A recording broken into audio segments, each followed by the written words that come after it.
सुप्रभात बच्चों। आज मैं आपकी पाठ्य पुस्तक मुग्धा के पाठ 15 को लेकर आपके समक्ष प्रस्तुत हुई हूँ और इस पाठ का शीर्षक है वनदेवी और राजा। बच्चों, प्रस्तुत पाठ में पेड़ों के महत्व तथा उनकी रक्षा की शिक्षा दी गई है। जैसा कि हम सभी जानते हैं कि पर्यावरण का संतुलन बनाए रखने में वृक्षों की महत्वपूर्ण भूमिका है। आजकल वृक्षों की अंधाधुंध कटाई के कारण पर्यावरण का जो संतुलन है वह बिगड़ रहा है। हमारा जीवन बच्चों वृक्षों पर ही आधारित है। वृक्ष ही हमें प्राणदायिनी वायु प्रदान करते हैं। वृक्षों के कारण ही वर्षा होती है, जिससे अन्न उत्पन्न होता है और हमारा भरण पोषण होता है। इस समय पूरा विश्व वृक्षों की सुरक्षा के लिए चिंतित है। तो आज हम लोग इस रोचक कहानी के माध्यम से वृक्षों की सुरक्षा के महत्व को पढ़ेंगे और समझेंगे। तो चलिए हम पढ़ते हैं वनदेवी और राजा। हिमालय की तलहटी में एक राजा राज्य करता था। एक बार उसके मन में विचार आया कि वह एक ऐसा महल बनाए जैसा आज तक किसी ने ना देखा हो। उसने निश्चय किया कि वह ऐसा महल बनाएगा जो केवल एक ही स्तंभ पर टिका हो और यह स्तंभ उसके राज्य के सबसे विशाल वृक्ष से बनाया जाएगा। तो बच्चों, हिमालय की तली में एक राजा राज्य करता था, उसका शासन चलता था। अचानक बैठे बैठे उसके मन में एक बार विचार आया कि उसे सबसे ऊंचा महल बनवाना है और ऐसा महल बनवाना है जो एक ही स्तंभ पर टिका हो, एक ही खंबे पर टिका हो। और वह जो खंबा बनेगा, वह जो स्तंभ बनेगा, वह उसके राज्य में जो सबसे विशाल पेड़ होगा, सबसे बड़ा वृक्ष होगा, उसके माध्यम से उस खंबे का निर्माण किया जाएगा। अगला पैराग्राफ देखते हैं। हिमालय की ऊंची ऊंची पहाड़ियों में अनेक विशाल वृक्ष, चीड़, बांस, देवदार आदि पाए जाते हैं। इनमें देवदार के वृक्ष सबसे ऊंचे, सुगंधित और मजबूत होते हैं। बच्चों, देवदार का अर्थ होता है देवताओं का वृक्ष। इस वृक्ष को पूजा जाता है, इसकी सभी पूजा करते हैं। अगला पैराग्राफ देखते हैं। राजा ने प्रधानमंत्री को बुलाकर कहा, लकड़हारों से कहिए कि वे जंगल के सबसे ऊंचे और विशाल देवदार के वृक्ष को काटकर ले आए। नन्ही राजकुमारी बोली, पिताजी, देवदार एक पवित्र वृक्ष है। इसकी लकड़ी से तो केवल मंदिर बनाए जाते हैं। राजा ने कहा, यह तो और अच्छी बात है। मेरा महल भी मंदिर जैसा महिमावान बनेगा। प्रधानमंत्री ने पर्वतों से देवदार वृक्ष लाने के लिए अनेक लोगों को भेजा। वे कुछ दिन बाद लौट आए।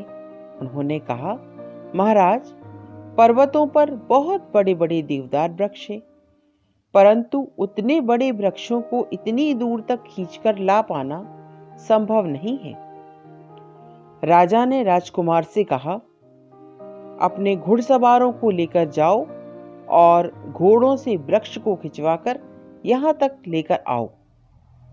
राजकुमार कुछ दिनों में ही घोड़ों के साथ वापस आ गया। उसने कहा, महाराज, वे वृक्ष इतने विशाल हैं कि हमारे घोड़े उन्हें 1 इंच भी नहीं हिला पाएंगे। राजा ने कहा, ठीक है, अब तुम हाथियों को लेकर जाओ और वृक्ष को लेकर आओ। हाथी ऊंचे नीचे पर्वत पर चढ़ नहीं पाए और राजा के कारिंदे वापस आ गए। बच्चों, कारिंदे का अर्थ होता है काम करने वाले कर्मचारी। राजा को बहुत क्रोध आया। वह बोला, यदि पर्वतों से देवदार का वृक्ष नहीं लाया जा सकता तो मैदान में तो कोई ऐसा ही विशाल वृक्ष होगा। ऐसा वृक्ष ढूंढकर 7 दिन में यहाँ ले जाया जाए। राजा के कारिंदों को महल के निकट ही एक वृक्ष मिल गया। आसपास के गांव के लोग सदियों से इस वृक्ष की पूजा करते थे। वह वृक्ष दिव्य, मजबूत तथा विशाल था। उस वृक्ष पर वन देवी का वास था। गांव के लोगों को जब यह ज्ञात हुआ कि राजा ने उस वृक्ष को काटकर उससे अपने महल का स्तंभ बनाने का निर्णय कर लिया है, तो उन्हें बहुत दुख हुआ। वे फूल मालाएं लेकर उस वृक्ष के पास आए। उन्होंने दीपक जलाकर वृक्ष के चारों ओर रख दिए और उसकी शाखाओं में मालाएं लटका दी और वेदनापूर्ण स्वर में गीत गाने लगी। वेदनापूर्ण का अर्थ होता है बच्चों, दुख से भरे। अपने गीत में उन्होंने वन देवी को राजा का निर्णय बताया और उनसे राजा के निर्णय के लिए क्षमा मांगी। वन देवी ने लोगों की पुकार सुनी।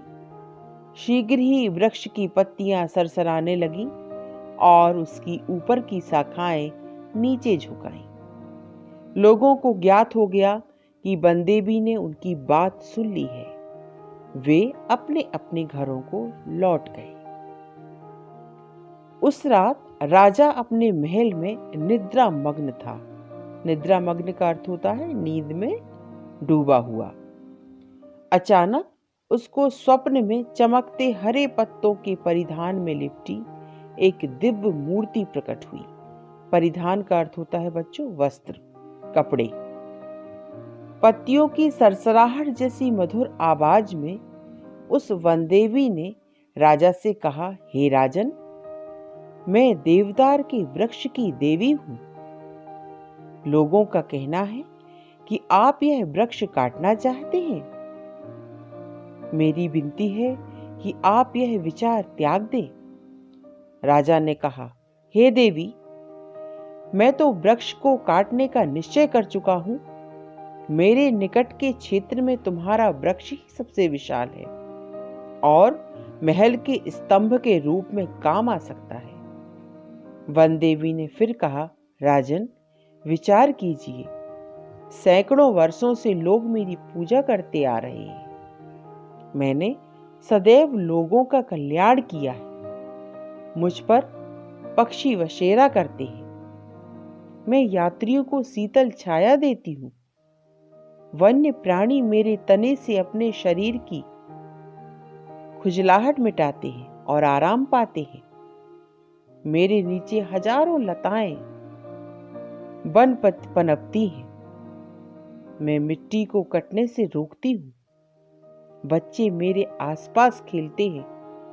वन से आती हुई स्त्रियां पल भर मेरी छाया में ठहरकर विश्राम करती हैं। वृक्ष को काटने से इन सभी को कष्ट होगा। राजा ने कहा, हे ममतामयी देवी, आपका कथन पूर्णतः सत्य है, मगर मैं क्या करूं? मैं आपके वृक्ष को काटने का निश्चय कर चुका हूं और अब निश्चय को नहीं बदल सकता। वन देवी ने अपना सिर झुका लिया और दुखी स्वर में बोली, हे राजन, यदि तुम्हारा यही निश्चय है तो मेरी एक विनती सुन लो।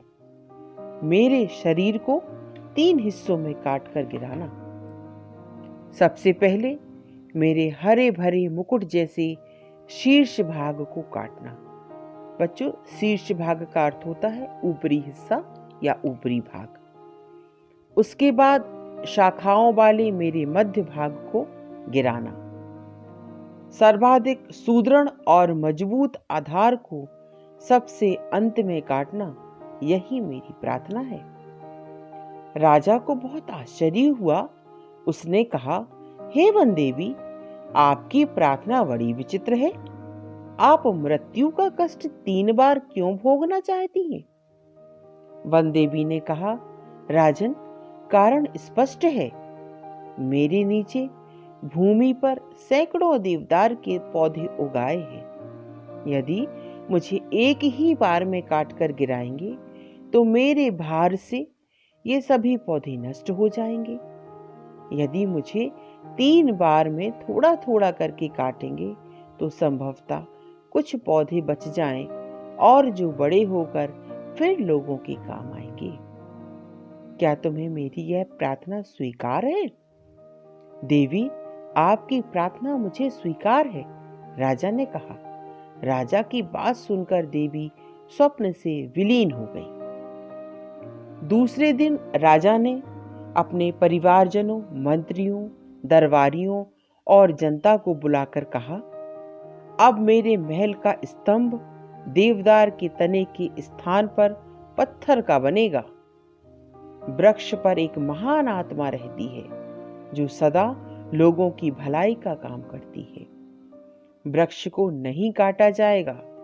राजा ने अपना महल पत्थर के स्तंभ का बनवाया और महल के चारों ओर सुंदर बाग बनवाया जिसमें बहुत से वृक्ष लगवाए। बड़े बूढ़े इस बाग में आते और वृक्षों की शीतल छाया में बैठते और बच्चे वहां खेला करते। राजा की तरह अन्य लोगों ने भी लकड़ी से मकान बनाना बंद कर दिया। अब वे भी पत्थरों की मकान बनाने लगे और वृक्ष अपनी विशाल भुजाएं फैलाकर लोगों को छाया और जीवनदायिनी हवा प्रदान करने लगे। तो बच्चों, इस पाठ से हमें क्या शिक्षा मिलती है? इस पाठ से हमें यह शिक्षा मिलती है कि हमें अधिक से अधिक मात्रा में वृक्ष लगाने चाहिए तथा लोगों को वृक्ष लगाने के लिए प्रोत्साहित करना चाहिए और वृक्षों का संरक्षण भी हमें करना चाहिए। अगले वीडियो में आपसे फिर मिलेंगे। तब तक नियमित रूप से अध्ययन करते रहें। धन्यवाद।